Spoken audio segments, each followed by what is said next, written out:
आवाज मेरी पहुंच रही है?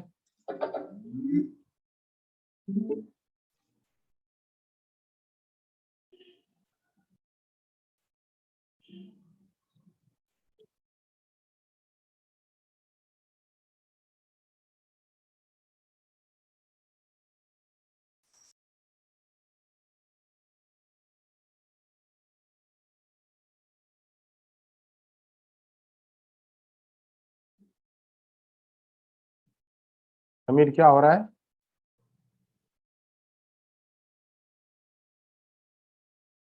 समीर आवाज पहुंच रही तुम तक?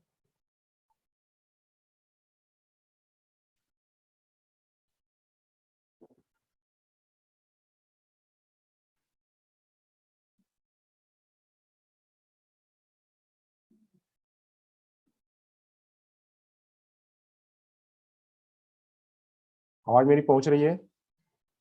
हाँ सर, आवाज आ रही है सर। ठीक।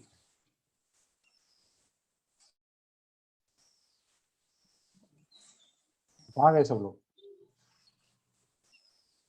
जुड़ रहे हैं सर। आ रहे हैं सर, आ रहे हैं। मेरे पास इतना टाइम थोड़ी है कि मैं बैठे रहूंगा, काम और भी काम है मेरे पास। बंदा अच्छे कौन जुड़े छे तुमने? पुष्पा बेन तो घरे गया। भगवान तारी गणी अपने मेवा हेठ હું બેહી ગયો હું તારે નહીં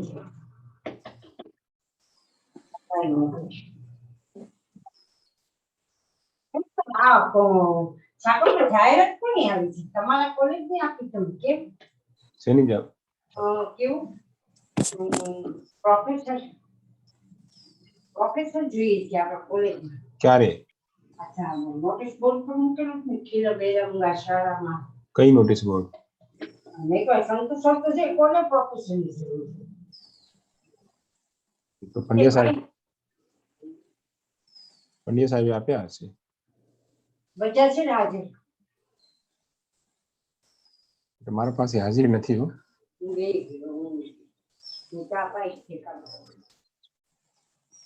चलिए शुरू करें, बस इतने ही लोग आने वाले हैं और कोई आने वाला है?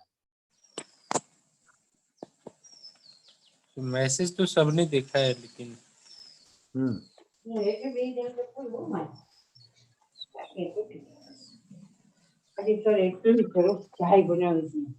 चा पीजा भेगा ध्यान रखे जैसे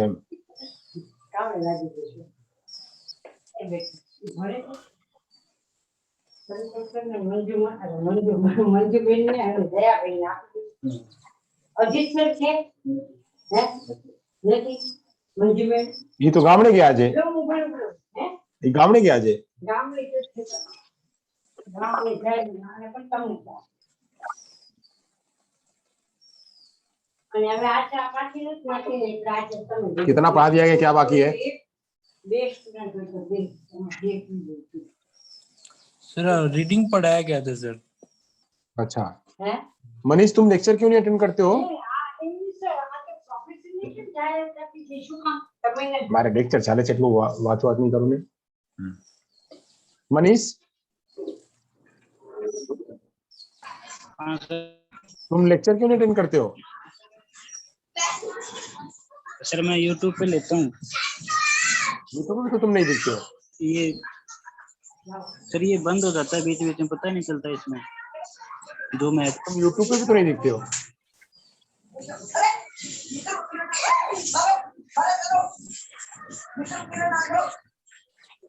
पीछे कहाँ से किसकी आवाज है? आवाज बंद करो। समीर, सतपाल तुम भी आवाज बंद करो अपनी। हाँ बोलो मनीष साहब।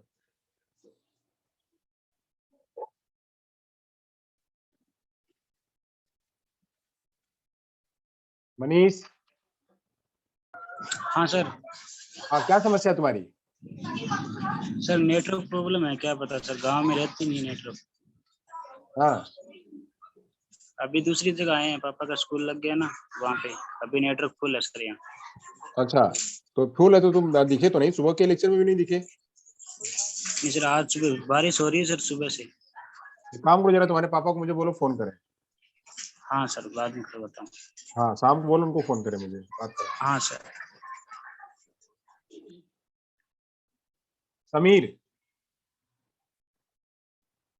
जी सर। समीर हाँ सर। तुम्हारी क्या कंडीशन भाई, तुम्हारी आवाज नहीं आ रही है, आवाज खोलो वहां से, अपने यहाँ से बराबर नहीं आ रही है आवाज।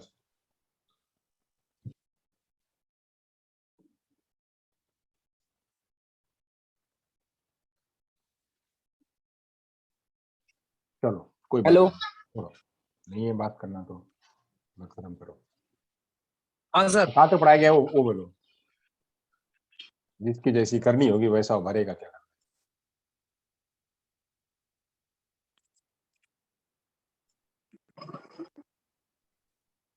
हाँ सर बताऊं मैं। हाँ हाँ सर, वो रीडिंग के बारे में आपने पढ़ाया था, रीडिंग के जो कंपोनेंट्स बताए थे, और रिटेंशन वो बताया था आपने। ओके, और रीडिंग का मीन्स मतलब क्या होता है वो बताया था, और इसके आगे बस बताना था सर। हाँ हाँ सर।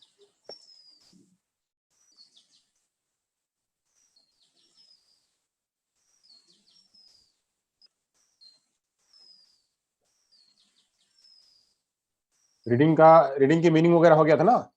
हाँ सर, रीडिंग का मतलब आपने बताया था, रीडिंग मीन्स बताया था आपने वो अच्छा हाँ, मतलब। तो फिर अब प्री रिक्विजिट्स बाकी है। हाँ सर। चलो प्री रिक्विजिट्स ले लेते हैं।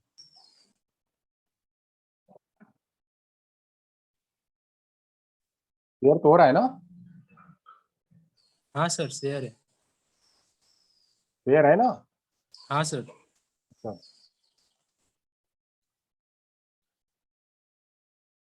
तो प्री रिक्विजिट्स के बारे में चर्चा करनी है।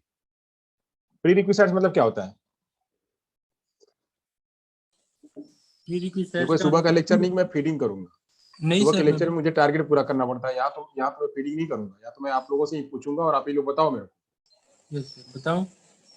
हाँ प्रीरिक्विजिट्स का मतलब उसकी पूर्व आवश्यकता है क्या क्या है तो पढ़ने के लिए। अच्छा, तो पूर्व हो सकता है क्या होता है, सभी लोग एक ही पूर्व हो सकता है, बोलो। सर पूर्व आवश्यकता है सर, हो सकता है मतलब जो अक्षर है वो लिखा हुआ, अच्छा लिखा हुआ होना चाहिए, लिखावट जो है। ओके, मतलब पढ़ने के लिए क्या पूर्व आवश्यकता हो सकती है। चलिए हाँ सभी को सर। एक एक बोलना है। मैं फीडिंग नहीं करते फिरूंगा आपको, कि मैं आपको स्पून फीडिंग कराऊं, कि आपके मुंह में डाल दूं चम्मच डाल करके, कि आप जो खा लिया अपने पी लिया, वो मैं नहीं कराऊंगा। वो स्पून फीडिंग का काम खाली सुबह का ही होता है, शाम का ही होता है।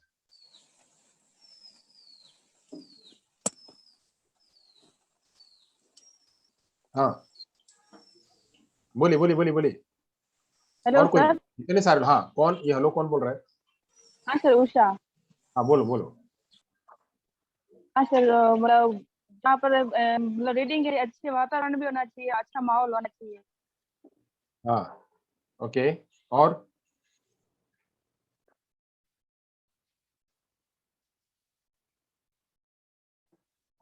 Hello sir. हाँ हो रीडिंग करने के लिए वो संदर्भ साहित्य जो अच्छे पुस्तक भी होने चाहिए, कि जैसे वो हमारे जो करिकुलम है उसके बारे में हमें जो बता सके। ओके। और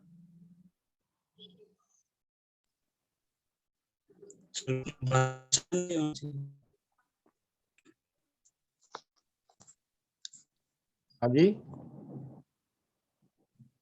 लैंग्वेज के बारे में पता होना होना चाहिए सर पहले। हम्म, और सर अक्षर का ज्ञान होना चाहिए। अरे भाई एक खाली तुम ही थोड़ी हो, और भी बहुत सारे लोग हैं इसमें। जो जवाब नहीं देगा मैं उसको रिमूव कर दूंगा यहाँ से।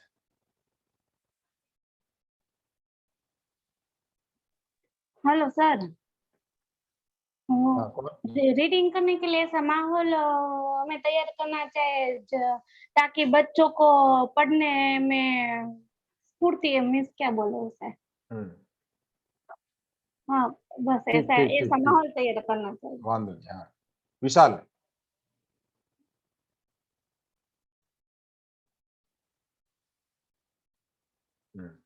ये तो बोलेंगे नहीं भाई साहब।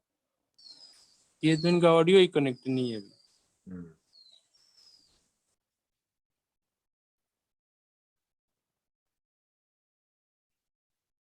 इनको हटा दो, रिमूव करो इनको।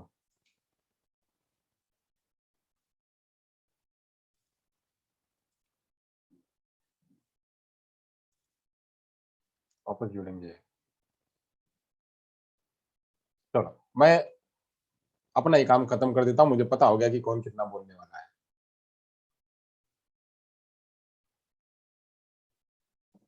मुझे पता हो गया कि कौन कितना बोलने वाला है। तो मैं अपना काम खत्म करता हूँ। प्री रिक्विजिट्स फॉर रीडिंग क्या है? तो प्री रिक्विजिट्स फॉर रीडिंग में है कि पढ़ने की क्या पूर्व आवश्यकता है? पढ़ने की पूर्व आवश्यकता है, this complex process of reading requires various lower and higher order skills like perceptual skills, conceptual skills, cognitive skills. ये सब जो है स्किल्स की जरूरत पड़ती है।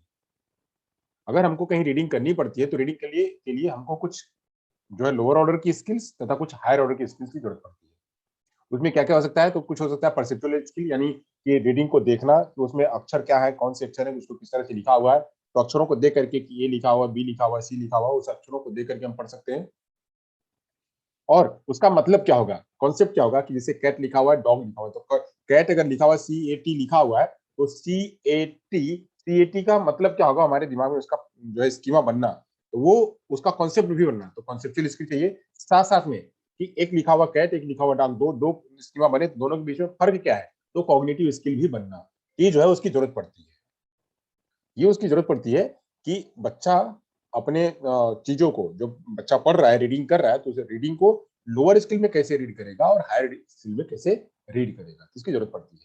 इसके लिए कुछ जरूरत और पड़ती है। क्या जरूरत पड़ती है? Knowledge of symbols that are finite, जो निश्चित सिंबल्स हैं, जैसे ABCD, ये सब क्या है, ये 26 अक्षर है, ये बिल्कुल निश्चित है। जो निश्चित लेटर्स हैं, जो निश्चित सिंबल्स हैं, वो निश्चित सिंबल्स का जानकारी होना, जैसे हम कहें तो प्लस, माइनस, भाग, गुणा, ये सब, मतलब जोड़, घटा, गुणा, भाग, इन सब का जो निश्चित सिंबल्स है, उन निश्चित सिंबल्स का जानकारी होना बच्चे, ये लोअर ऑर्डर के हैं। ये लोअर ऑर्डर के हैं कि बच्चे को जो निश्चित शब्द हैं, ABCD, क ख ग, ये सब बच्चे को जानकारी हो, 1 2 3 4, ये बच्चे को जानकारी हो, तो निश्चित सिंबल है उसकी जानकारी हो। दूसरा, knowledge of pronunciation of the symbols, knowledge of the pronunciation of symbol in word puppy, P is read as P। अगर हम कह रहे हैं कि प्रोनाउंसिएशन कैसे करना है, तो वो प्रोनाउंसिएशन में हमको पता होना कि कैसे हमको बोलना है। जैसे पप्पी है तो पप्पी में हम पी को क्या बोल रहे हैं, प बोल रहे हैं, पी को प बोल रहे हैं। यहाँ पे नॉलेज, यहाँ पे KN है, तो यहाँ पे वैसे क होना चाहिए, जबकि हम यहाँ न बोल रहे हैं, नॉलेज बोल रहे हैं।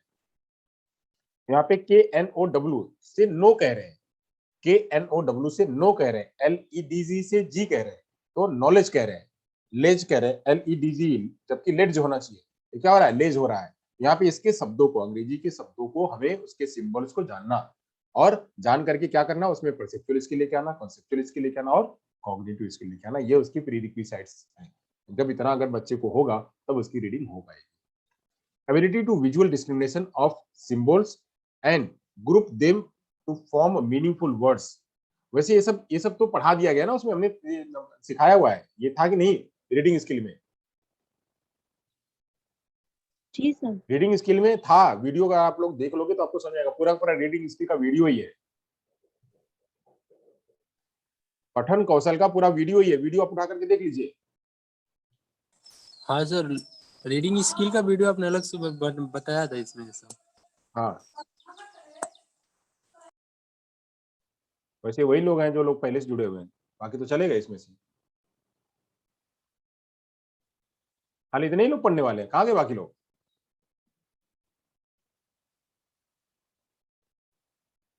ये रेगुलर वाले बच्चे हैं। पूछा? जी सर। कहाँ गए भाई बंद? पता नहीं सर, सब निकल गए राम जा। हाँ जी, पता नहीं क्यों, अरे आवाज ही नहीं आ रही तुम्हारी तो। शायद पढ़ना नहीं होगा इसलिए चले गए होंगे, जिनको पढ़ना हो रहा है। तीनों जिनको नहीं पढ़ना तो शायद निकल गए, पता हाँ,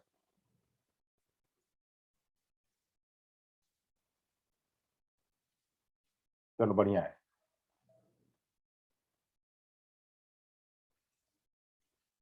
तो वैसे तो फिर हम खाली फटाफट ले लेते, आप लोगों ने तो पढ़ा हुआ ही है। Ability to visual discrimination in the symbol and group them to form meaningful words, मतलब उसका विजुअल डिस्क्रिमिनेशन भी समझना। जैसे एस एच ई से स बनेगा, एस एच ई से सी बनेगा, एस एच ई से सी बनेगा, उसको सी पढ़ेंगे, मतलब एस अलग है, एच अलग है, ई अलग है, उससे सी बनेगा। तो ये हमको उसका भी पता चलना कि विजुअल डिस्क्रिमिनेशन उसका क्या होगा। मान लीजिए यहाँ पे पी लिखा हुआ है, तो पी को पी बोलेंगे और बी को बी बोलेंगे। इस तरह से पी लिखा हुआ है तो इसको पी बोलेंगे, और इधर से अगर ये इस तरह से लिखा हुआ है तो इसको बी बोलेंगे। तो इसका विजुअल डिस्क्रिमिनेशन भी हमको पता होना कि इसको पी बोलते हैं, इसको बी बोलते हैं। चलिए आगे चलते हैं। यहाँ तक हो गया, आगे की तरफ बढ़ते हैं। हाँ, ability to visual discrimination symbol group them हो गया। Ability to understand that is meant by word and how empty space separate one written form to other, यानी अगर उसमें कहीं कहीं एम्पटी स्पेस दिया हुआ है तो उसमें क्या भरेंगे, उसमें क्या भर सकते हैं। जैसे मैं एम्पटी स्पेस एक आपको देता हूँ, यहाँ पे मान लीजिए यहाँ पे लिखा हुआ है सी, यहाँ पे डैश लिखा हुआ है, यहाँ पे टी लिखा हुआ है, यहाँ पे क्या भर सकते हैं, ए भरेंगे तो सी ए टी हो जाएगा। जैसे यहाँ पे एक लिखा हुआ है,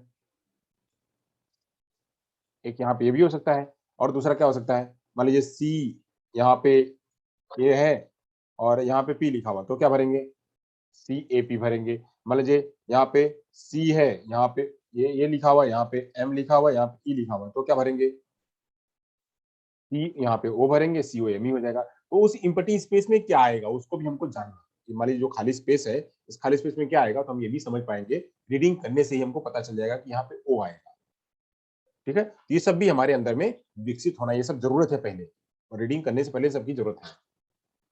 ability to understand that word have to be read from left to right, यानी पढ़ना कैसे है, लेफ्ट से राइट की तरफ जाना है, ये भी जानना। एंड टेक्स्ट कैसे पढ़ना है, lines text from top to bottom, यानी ऊपर से नीचे पढ़ना है, ऊपर से नीचे पढ़ना है, ऊपर से आना है, इस तरफ से आना है, ऐसे नीचे की तरफ जाना है, और इधर से लेफ्ट से राइट की तरफ जाना है, इस तरह से पढ़ना है, यानी ऊपर से नीचे आना है और लेफ्ट से राइट जाकर के पढ़ना है। ये नहीं कि हम नीचे से पढ़ते हुए ऊपर जाएंगे, ऐसा नहीं पढ़ना पड़ता है, ऊपर से नीचे आना पड़ता है, और ऐसे एबिलिटी से लेकर के इधर जाना पड़ता है। तो ये लेफ्ट टू राइट और टॉप टू बॉटम पढ़ने का कौशल बच्चे को पता होना, ये भी क्या है उसकी प्रीडिक्टिव साइड से। चलिए आगे चलते हैं। Ability to work out pronunciation to known root word with help of their spelling, जैसे हिप्पोपोटामस, यहाँ पे अब हम इसको जो है वो प्रोनाउंसिएशन करना जाने, जो हमको जानकारी है और जो जानकारी नहीं है उसको जो है हम समझ पाए। तो यहाँ पे हम अलग अलग कर लें, अगर ये बड़ा शब्द है इसको हम अलग अलग कर लें, हिप्पोपोटामस, तो इसको हम अलग अलग कर देंगे तो क्या हो जाएगा, पूरा हम एक समझ पाएंगे। तो ऐसे तोड़ करके भी बच्चे को पढ़ने आना, ये समझाना, ये भी होना चाहिए। ability to work out pronunciation, ability to work out pronunciation and meaning of known derived and inflected word, जैसे floating। अब इसमें से जो बच्चे को इसको भी प्रोनाउंसिएशन करने आना, कि बच्चा जो जानता है और उसके आधार पर जो नहीं जानता है, जैसे फ्लोटिंग, और फ्लोटिंग शब्द हो सकता है बच्चे को समझ में ना आए या इसका उच्चारण ना कर पाए, तो यहाँ पे फ्लो, यहाँ पे क्या करना, फ्लो से फ्लोटिंग, तो ऐसे बच्चे को पढ़ने बताना। Ability to apply appropriate suprasegmental aspects like grouping word into phrase, proper intonation and stress, कहाँ पे क्या देना है, कहाँ पे कौन सा स्ट्रेस देना है, कहाँ पे क्या इंटोनेशन लगाना है, कहाँ पे फ्रेज लगाना है, उस सब के बारे में जानना। जैसे यहाँ पे द एंड, यहाँ पे हमको यहाँ पे अब क्या करना है, हमको यहाँ पे पॉज लगाना पड़ेगा, द एंड, अब यहाँ पे हम कॉमा लगाएंगे। Climb on the leaf, climbed on the leaf, यहाँ पे हमको पढ़ना है the end climbed on the leaf and jumped out of the pond। तो हमको कैसे पढ़ना है, the ant एक बार में पढ़ना है, climbed on the leaf एक बार में पढ़ना है, and jumped out of the pond ऐसे पढ़ना है, यानी the ant के बाद कॉमा देना है, फिर climbed on the leaf वह पत्ते पर चढ़ी, and jumped out कूद गई, कहाँ, of the pond, ऐसे इसको हमको इस तरह से पढ़ना है। तो यहाँ पे read as the ant climb on the leaf and jumped out the pond, ऐसे ही हमको क्या करना है, आउट ऑफ द पॉन्ड, ये सब हमको पढ़ते चलना है, इस तरह से हमको पढ़ते चलना है। ठीक है, चलिए तो आगे चलते हैं। ये पढ़ने भी बच्चे को आना। और क्या पढ़ना, ability to make semantic connections between the part of sentence, subject verb object, कहाँ कहाँ पे क्या सब्जेक्ट आएगा, क्या वर्ब आएगा, कहाँ ऑब्जेक्ट आएगा, यानी एसवीओ फॉर्म में पढ़ना अक्रॉस द सेपरेट सेंटेंस, जहां जहां सेपरेट सेंटेंस है, जहां पूरे सेंटेंस है, उनमें ये सिमेंटिक कनेक्शन जोड़ना। ये सब्जेक्ट है, सब्जेक्ट के साथ में ये वर्ब कह रहा है, ये ऑब्जेक्ट इसका है, तो सब्जेक्ट वर्ब ऑब्जेक्ट के बीच में कनेक्शन जोड़ना, ये इसके बारे में बात कही जा रही है। जैसे जैसे यहाँ पे मैं बात एक बार एक सेंटेंस, एक एग्जांपल आपको बता दूं। मान लीजिए यहाँ पे मैं एक लिखता हूं, सी इज रीडिंग अ बुक। यहाँ पे अब ये हमको अब इसका मीनिंग जोड़ना, यानी कौन, यह हो गया सब्जेक्ट हो गया सी, और ये वर्ब हो गया रीडिंग, और ऑब्जेक्ट हो गया बुक। तो कौन पढ़ रहा है पुस्तक, सी जो है वो पुस्तक पढ़ रही है। सी रीडिंग क्या, तो पुस्तक, सी इज रीडिंग क्या, तो पुस्तक, ये इसके बीच में कनेक्शन जोड़ना, तो इसे कनेक्शन जोड़ने भी आना।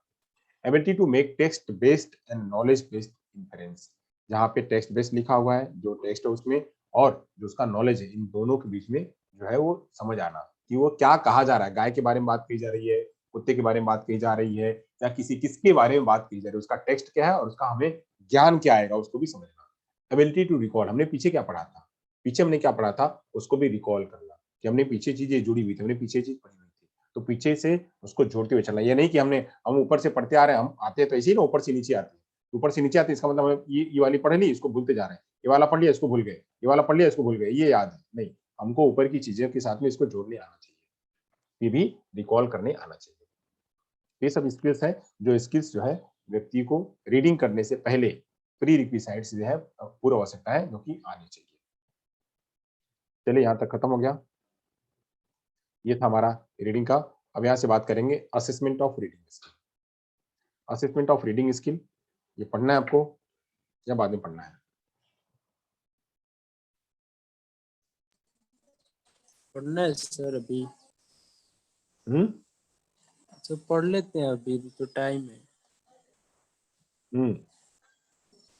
सर, हमारे चलिए, पास टाइम है, आपके पास अगर है तो फिर पढ़ा दीजिए। आपके पास टाइम है, मेरे पास टाइम है कि नहीं है? हाँ सर, अगर आपके पास टाइम है तो सर पढ़ाइए, हमें तो पढ़ना है अभी। तो आप ही 4-5 लोग पढ़ोगे, तो हमने पढ़ा दिया आप लोगों को, ये सब तो पढ़ा दिया है। जो बाकी लोग हैं उनको भी तो चाहिए ना पढ़ना, उनको नहीं पढ़ना है, कह दो फेल हो जाएंगे लोग। ये भूल जाए कि हम फर्स्ट सेमेस्टर में पास हो गए थे, या फिर वही पासिंग मार्क लेकर के 50% लेकर के जाएंगे, इसका क्या मतलब होगा?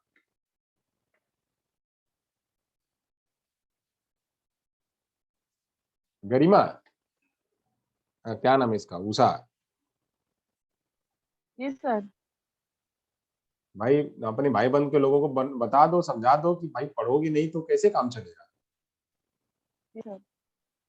कोई फालतू का टाइम पास करता है क्या टीचर? नहीं सर। मुझे तो नहीं लगता मेरा कोई टीचर टाइम पास करता होगा। नहीं सर, अच्छे पढ़ाते हैं। हाँ जी, सब अच्छे पढ़ाते हैं सर, कोई टाइम पास नहीं करता है। तो फिर बच्चों को चाहिए ना कि वो फिर क्यों टाइम पास, मतलब वो इतना दूर दूर क्यों कटे कटे, उनको डिग्री नहीं चाहिए क्या? हाँ सर। पानी में रह के मगरमच्छ से बैर।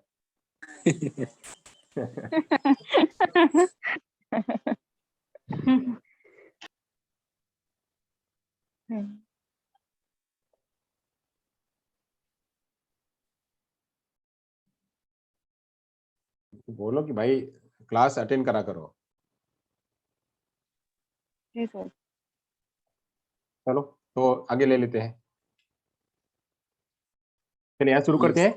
नया टाइटल जो है, नया टॉपिक है असेसमेंट ऑफ रीडिंग स्किल्स। अब यहाँ पे हमने अभी इसके पहले प्री रिक्विसाइट्स पढ़ा, अब यहाँ से पढ़ेंगे असेसमेंट ऑफ, अभी तो पिया मैंने, दे दो अच्छा। असेसमेंट ऑफ रीडिंग स्किल समझ लेते हैं। रीडिंग कौशल जो है उसको जांचेंगे। अभी तक हमने प्री रिक्विजिट पढ़ा था, चलिए देखते हैं क्या है इसका असेसमेंट।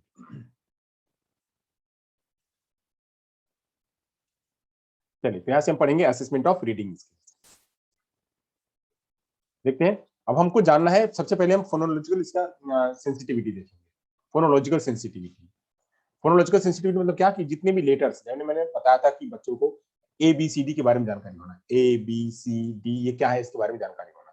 तो सिलेबल कितने हैं, सिलेबल यानी लेटर्स कौन कौन से, उन कौन कौन से लेटर से क्या क्या बनता है, क्या बच्चे को सब जानकारी है, बच्चे को सब जानकारी है, तो हम उसका हम असेसमेंट करेंगे कैसे, तो the natural breaks in the spoken words like but है, बट बच्चे को पता है, ER तो हो गया बटर, बट हो गया, ER तो बटर हो गया, फ्लाई तो बच्चे ऐसे पढ़ना चाहेंगे, बटर फ्लाई।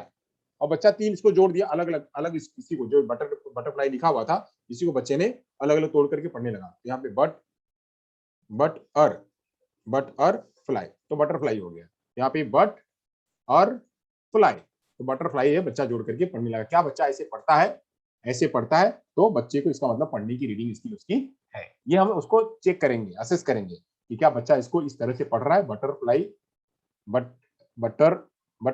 फ्लाई ऐसे पढ़ रहा है, तो बच्चे को अगर इस प्रकार से अगर वो कर रहा है तो वहां पे हम उसको असेस करेंगे।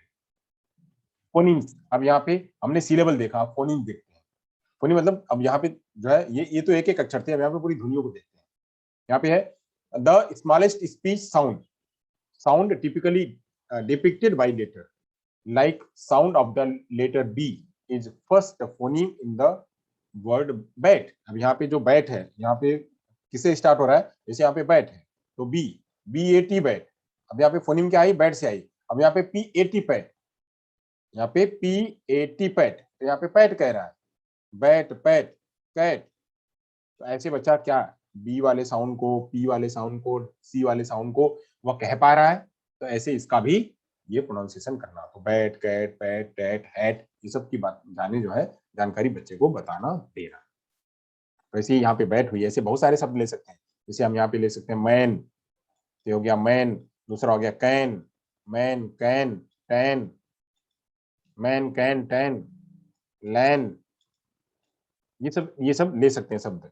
तो 2-3 लेटर का ले सकते हैं, 4 लेटर का ले सकते हैं। वो लेटर लेकर के उसका फोनीम, जो उसकी जो ध्वनिया है, एक ध्वनि को जानकारी लेना, जैसे बी है, जैसे सी है, जैसे ई है, ये एक एक ध्वनियों को बच्चे की जानकारी करवाना। तो फोनीम यानी ध्वनियों को पता करवाना। सिलेबल क्या अक्षर है। चलिए अब आगे चलते हैं, ये दोनों एक ही जैसे ही हैं। अब आगे बढ़ते हैं, शब्द में चलते हैं, शब्दों में आते हैं। अब इसके कुछ और एग्जांपल है फोनीम के ही, फोनोलॉजिकल के, ऑनसेट राइम। अब यहाँ पे कैट, तो यहाँ पे क को यहाँ पे सी है ना, सी को क्या कह रहा है, क धन एटी कैट। म यहाँ पे मैन है, म धन एन मैन। अब यहाँ पे फोनीम और क्या हो रहा है, कैट को तो क धन ए धन टी, इस तरह से करके वो कैट पढ़ सकता है। जैसे फास्ट है, फास्ट, तो यहाँ के फास्ट, इस तरह से बच्चा जो है उसको अलग अलग ध्वनियों में उसका सेंसिटिविटी निकलवाना, क्या बच्चा इस तरह से बोल रहा है। तो मोप है, ऐसे बहुत सारे लेटर है। अब प्रिंट नॉलेज, जो प्रिंट लिखा, जैसे यहाँ पे सामने आपके लिखा हुआ है, यहाँ पे सामने लिखा हुआ है, मैं आपको पढ़ने की, जरा पढ़ो तो। पढ़ू सर।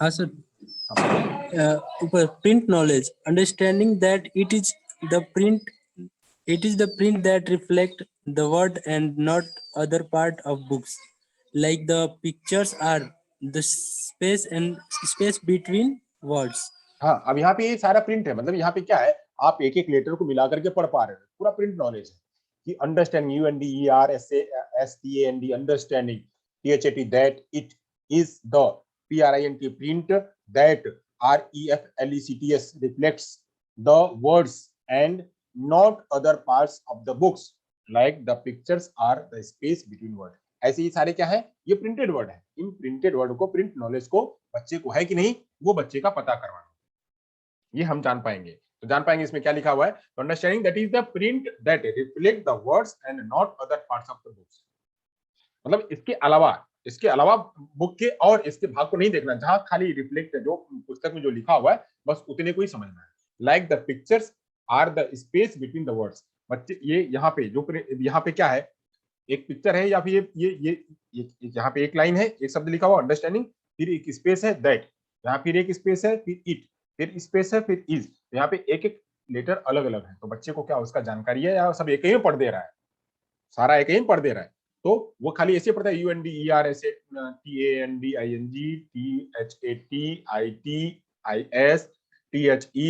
THETITIS ऐसे नहीं पढ़ना है बच्चे को, ये पढ़ना गलत होगा। ये पढ़ना यहाँ पे ये अगर हम चेक करवाएंगे तो गलत होगा। यहाँ पे कैसे पढ़वाना है, यहाँ पे बच्चा अगर इस तरह से पढ़ रहा है अंडरस्टैंडिंग दैट इज, यानी एक अंडरस्टैंडिंग हो गया और इसमें स्पेस है, ये एक अंडरस्टैंडिंग अलग शब्द है, दैट इज अलग शब्द है, इसको बच्चे को बताना।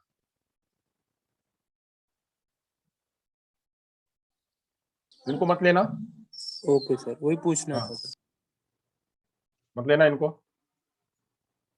हालांकि घर है, मर्जी हुई आएंगे, मर्जी हुई चले जाएंगे।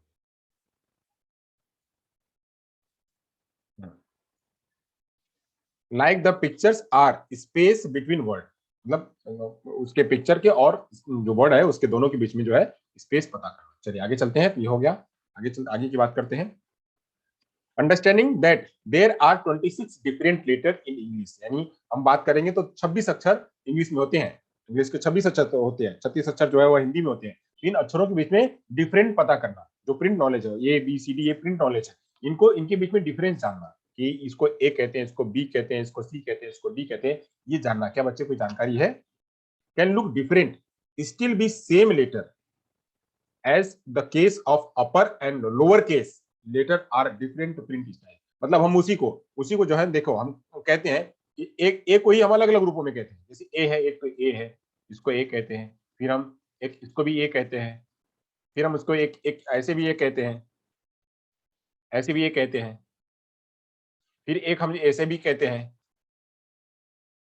अब ये सभी क्या है, ये प्रिंट नॉलेज है, इसको भी ये, इसको भी ये, इसको भी ये और इसको भी ये, सभी को ए ही कहते हैं। ये मतलब ये लेटर एक के ही अलग अलग लेटर हैं, इनकी बच्चे के बीच में बच्चे को जानकारी होना अगर है तो बच्चे को क्या है कि बच्चे को प्रिंट नॉलेज है। ठीक है, तो प्रिंट नॉलेज जानकारी लेना, कराना, ये हो गया। इसके बारे में असेस कराना, असेसमेंट करना। फिर आगे क्या करना, तो असेसमेंट ऑफ रीडिंग स्किल्स के बारे में जानना, तो रीडिंग कम्प्रीहेंशन, बच्चे को जब बच्चा करते जा रहा है तो उसकी समझ भी हो पा रही है कि नहीं। इसमें क्या लिखा है, here are some variation on reading comprehension assessment. However, for example, instead of explicit questions about fact directly presented in the text, the child could be asked to answer inferential questions about the information which was implied by the text, or the child comprehension might be tested by his or her ability to retell the story in their child's own words or to summarize the main ideas or moral of the story. यहाँ पे जैसे आप लोग करते हो ना unseen passage, यहाँ पे इस वाले सेंटेंस में क्या बात करी जा रही है, तो अनसीन पैसेज की। मान लीजिए अनसीन पैसेज है कोई, यहाँ पे अनसीन पैसेज है, वो आपने देखा नहीं, हम इसी की बात कर लेते हैं, यही अनसीन पैसेज है, यही आपके लिए अनसीन पैसेज है, आपने इसको कभी नहीं देखा है। अब इस अनसीन पैसेज को आप पढ़ रहे हो तो हम इसमें से पूछ रहे हैं, इसमें से जो है ये इसका इस पूरे लाइन का मतलब क्या हो सकता है, इसका जो टाइटल क्या हो सकता है, टाइटल आप क्या कहेंगे, तो इसकी बात कहेंगे रीडिंग कम्प्रीहेंशन। ये अगर रीडिंग कम्प्रीहेंशन ना लिखा हो, खाली यहीं से लिखा हो, इतनी हेयर से यहाँ लेकर के अगर इतनी बात करी गई हो, हेयर से लेकर के स्टोरी तक की बात करी गई, तो आपको पूछा जाए क्या इसका टाइटल क्या दोगे, तो आप इसका टाइटल दोगे कि रीडिंग कम्प्रीहेंशन। वैसे ही अब ये रीडिंग कम्प्रीहेंशन में पहले पूरे शब्दों को पढ़ना, शब्द जितने लेटर है वो शब्दों को पढ़ना, फिर इसके अंदर में क्या इसका मीनिंग क्या कहा जा रहा है, इसका अर्थ क्या कहा जा रहा है, कि इसमें ये कहा जा रहा है कि जो भी कंटेंट है उस कंटेंट को, उस टेक्स्ट को बच्चा पहले पढ़ने लगे, और उसमें से जो प्रश्न है उन प्रश्नों को बच्चा सोचने लगे कि इसके बारे में कहा जा रहा है, और फिर उसका मतलब उसको स्टोरी को बच्चा अपने शब्दों में समझने लगे, उसको समराइज कर ले कि इस स्टोरी का मतलब ये है, इसका जो सेंट्रल आइडिया क्या होगा वो उसका समझ ले, इसकी मोरल स्टोरी क्या होगी, मतलब स्टोरी का मोरल क्या होगा, इन सब की जान बच्चा जब करने लगेगा तो इसका मतलब क्या है, बच्चे के अंदर में रीडिंग कम्प्रीहेंशन है। ऐसे यही नहीं, यहाँ पे खाली 4-5 लाइनों का सेंटेंस है, वहां पे 10 लाइनों का भी, मतलब 10 सेंटेंस का भी एक पैसेज हो सकता है, 10 सेंटेंस का पैसेज होता है, 15 सेंटेंस का पैसेज होता है, हो सकता है, या 5 सेंटेंस का भी पैसेज हो सकता है। तो उस पैसेज में क्या कहा जा रहा है, वो कहानी है तो उस कहानी का मोरल क्या होगा, उस कहानी में कितने पात्र हैं, कहानी का क्या घटना है, घटनाक्रम क्या है, कहानी का टाइटल क्या होगा, इन सबको जो है बच्चा जब समझ पाएगा तो उसे कहते हैं क्या, रीडिंग की कम्प्रीहेंशन, मतलब रीडिंग की समझ बच्चे के अंदर में है। जैसे आप एक न्यूज़पेपर पढ़ते हो, कोई एक छापा है, उस छापे में न्यूज़पेपर पढ़ते हो, तो पढ़ने से ऊपर अगर टाइटल नहीं देख रहे हो, खाली आप कंटेंट ही पढ़ रहे हो, तो कंटेंट में आपको समझ में आ जाता है कि क्या बात करी जाएगी, कि ये वैक्सीन के बारे में बात करी जा रही है, या फिर ये जो है किसी खाने पीने की बात करी जा रही है, या पढ़ने लिखने की बात करी जा रही है, या फिर किसी शॉपिंग की बात, किसकी बात करी जा रही है, आपको कंटेंट पढ़ते ही समझ जाते हो। तो वो समझ बच्चे के अंदर में चेक करना कि वह समझ विकसित है या नहीं। ठीक है, तो चलिए रीडिंग कम्प्रीहेंशन के बारे में बात हो गई, अब आगे की बात करते हैं। और क्या है, another common reading comprehension assessment is called close task. एक दूसरा जो होता है उसे कहते हैं close task. The word omitted from the passage, कुछ पैसेज उसमें से वर्ड ओमिट कर दिए जाते हैं, उसको पढ़ने के लिए कहा जाता है, फिर उसको भरने के लिए कहा जाता है। मतलब ये उस पैसेज में कुछ चीजें एक बार पढ़ा दिया, पढ़ने के बाद कुछ पैसेज जो है उसको हटा दिए जाते हैं, तो फिर उसको फिल इन द ब्लैंक करने के लिए कहा जाता है। And child asked to fill in the blank with the appropriate word, बच्चे को कहा जाता है इसको भरो। मतलब अब यहाँ पे कुछ लाइन दे दी गई, यहाँ से यहाँ तक लाइन दे दिया गया, लाइन के बाद यहाँ पे कुछ स्पेस दे दिया गया, यानी एक शब्द यहाँ पे मिसिंग है, उस मिसिंग को भरो। आपको पीछे वाले सेंटेंस से आगे वाले सेंटेंस को जोड़ना पड़ता है, एक पीछे वाला सेंटेंस जो चल रहा है उससे जो है इसको जोड़ना पड़ता है। मान लीजिए यहाँ से चल रहा है, क्लोज टास्क की बात हो रही है, यहाँ से चल रहा है, ये यहाँ से यहाँ तक आपने पढ़ लिया, ये सब आपने पढ़ लिया, पढ़ते आए, यहाँ तक आपने पढ़ लिया। पढ़ने के बाद फिर यहाँ पे यहाँ तक होगा, अब यहाँ से चाइल्ड छोड़ दिया, अब यहाँ पे कुड बी आस्क्ड, यहाँ पे could be asked the answer inferential question about the information which was implied by the task test।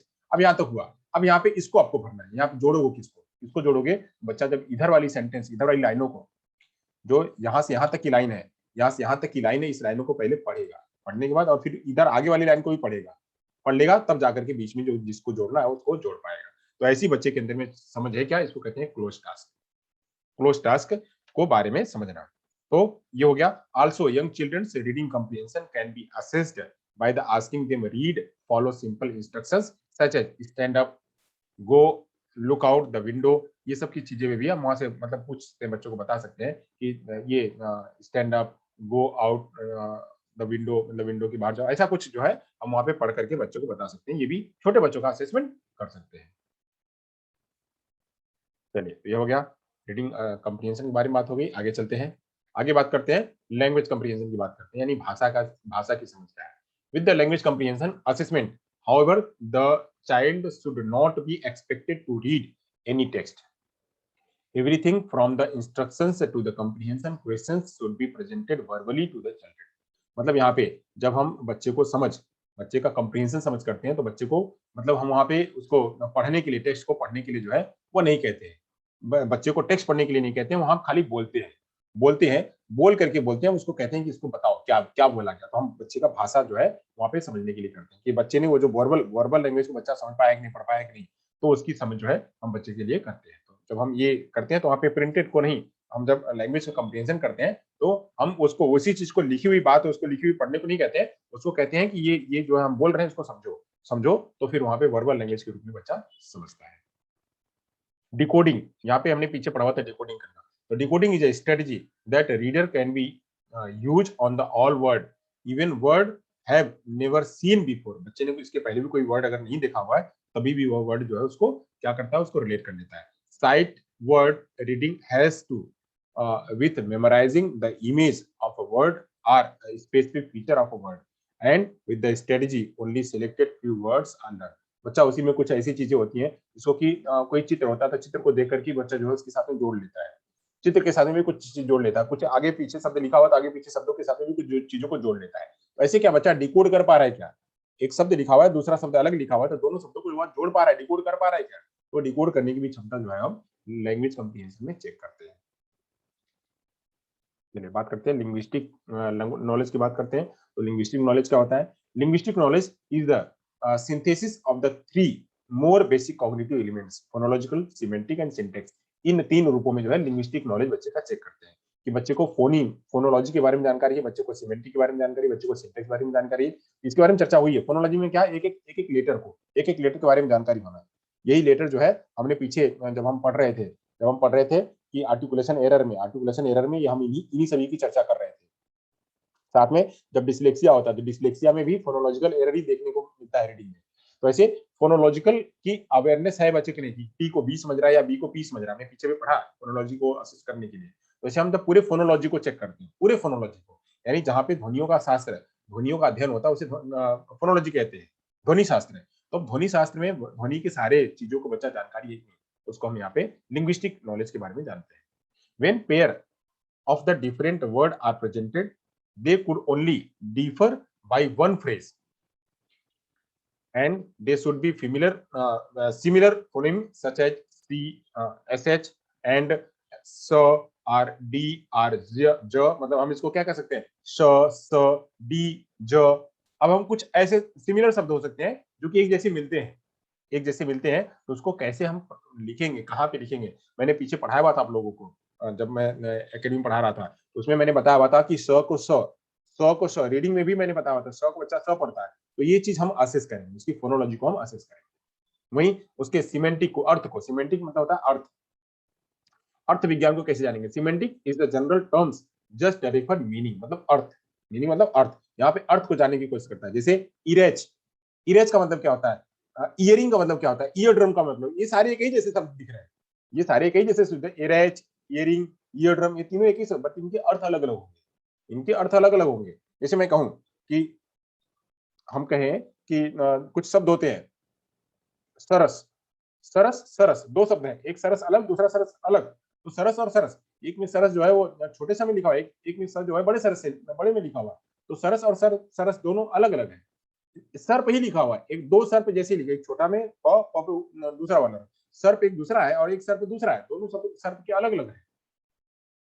जैसे कनक ही लिखा हुआ है, तो कनक में या उसी को कनक को किसी दूसरे शब्दों में लिखा हुआ है, किसी दूसरी चीजों में लिखा हुआ है। तो ऐसे ही जहां पे छोटा सा है, बड़ा सा है या वो वाला सा है, तो इसके बीच में थोड़ा फर्क क्या है, वो फर्क क्या है वो समझना, वही उसको कहते हैं सिमेंटिक नॉलेज। बच्चों हम करते हैं ना समानार्थी शब्द, समानार्थी शब्दों का जो हम ज्ञान करवाते हैं उसे कहते हैं क्या, उसी को कहते हैं अंग्रेजी में semantic.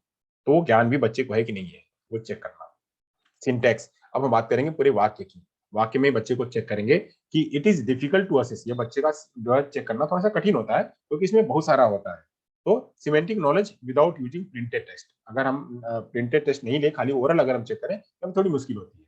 But as the case with semantic, if the child must process text to take test, then the test become more and decoding skills text than a test of the syntax। मतलब कह रहा है कि अगर इसमें हम syntax को कैसे चेक करेंगे, अगर हम बच्चे को कोई एक लाइन लिखने के लिए दे दें या बच्चे को कह दें कि हाँ ये लाइन लिखी हुई है, इसको जरा रीड करो, डिकोड करो, तो डिकोड करने के लिए बच्चा जो हम यहाँ पे रीडिंग कर सकते हैं, लिखने के लिए तो नहीं। यहाँ पे हम एक लाइन या दो लाइन, जैसे यही इतनी लाइन लिखी हुई है, इस लाइनों को कहें पढ़ने के लिए, पढ़ करके बताओ, तो बच्चा जब अगर उसको पढ़ने लगेगा तो हम समझ जाएंगे कि बच्चा जो है एसवीओ फॉर्म में पढ़ पा रहा है, बच्चा एसवीओ फॉर्म में पढ़ पा रहा है और एस से लेकर के वी या ओ के साथ में वो रिलेशन जोड़ पा रहा है, एस और वी के और ओ के बीच में वो बच्चा रिलेशन जोड़ पा रहा है। तो ये सब हम चेक करने की कोशिश करते हैं। वैसे हम फोनोलॉजी, सिमेंटिक और सिंटैक्स, फोनोलॉजी में होता है कि ध्वनियों का जांच करना, सिमेंटिक में होता है कि शब्दों के अर्थ को जांचना, और सिंटैक्स में होता है कि उसके वाक्यों को जांचना कि बच्चा उसमें रीडिंग कर पा रहा है कि नहीं, इनमें जो है वो रीडिंग का असेसमेंट होता है। ठीक है, तो यहाँ तक जो है वो लिंग्विस्टिक नॉलेज के बारे में मैंने आपको बता दिया। तो अब यहाँ तक जो है हो गया। अब आगे चलते हैं, लेटर नॉलेज के बारे में बात करते हैं। लेटर यानी जो अक्षरों का ज्ञान है वो कैसे करेंगे। Usually contains upper case letter and lower case letter, यानी कभी हम छोटा लेटर लिखते हैं, कभी बड़ा लेटर लिखते हैं। Like two version of the lower case a and lower case g. जैसे देखिए दो दिख रहे हैं, एक है ये यहाँ पे, एक ये ऐसा दिख रहा है और एक जी ऐसा दिख रहा है, तो कहीं बच्चा इसमें कंफ्यूज तो नहीं रहा है, ए को ए कह रहा है या जी को जी कह रहा है ना, अगर ऐसी कंडीशन है तो वो देखना। कॉन्सेप्ट अबाउट प्रिंट, अब प्रिंट के बारे में जानकारी लेना। प्रिंट के बारे में पीछे मैंने बताया था कि the word the child form are separated by space, बच्चा एक शब्द से दूसरे के बीच में स्पेस है और उसको सेपरेट कर पा रहा है। जैसे यहाँ पे लिखा है the words the child form are separated by space, यहाँ पे एक एक शब्दों के बीच में स्पेस है, तो ऐसे बच्चा स्पेस के आधार पर पढ़ पा रहा है, ये भी चेक करना। And may even content letter like symbols, sometimes children even insert some attempts at the punctuation into the creation, बच्चा उसमें कुछ चीजों को और जोड़ देता है, तो ऐसा जोड़ रहा है या नहीं जोड़ रहा है, ये भी सब हम वहाँ पे चेक करेंगे। तो ऐसे ही लेटर नॉलेज के बारे में भी हम असेस करेंगे और प्रिंट नॉलेज के बारे में भी असेस करेंगे। तो यहाँ तक जो है वो हमारा रीडिंग असेसमेंट जो है यहाँ पे अब होता है finish. Thank you so much. वैसे अगर किसी का कोई प्रश्न है तो हमसे पूछे। इतना ही आज हम पढ़ाएंगे, आगे का जो बात होगी वो कल देखेंगे।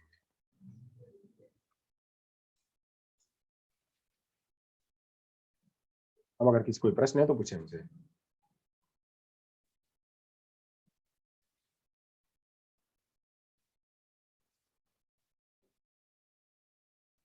मनीष, हाँ सर। क्या शुरू होने वाला है एकेडमी में?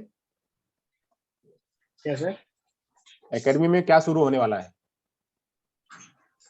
अभी पता नहीं है सर, 2-3 दिन आगे क्लास नहीं ली। अच्छा, अभी तो तुम कह रहे थे मैं यूट्यूब पे लेता हूँ। अभी नहीं सर, अभी तो कल तो गाँव आए थे यहाँ पे, कल तो ली नहीं है। बहुत कुछ पढ़ा दिया गया, बहुत मिस किया है तुमने। रेगुलर क्लास अटेंड करो अगर पढ़ना है तो। हाँ सर। ठीक है, तुम मैथ से हो? हाँ सर, मैथ है। हाँ, तो अब मैथ की पेडागोजी शुरू होने वाली है शाम को। हाँ हाँ सर।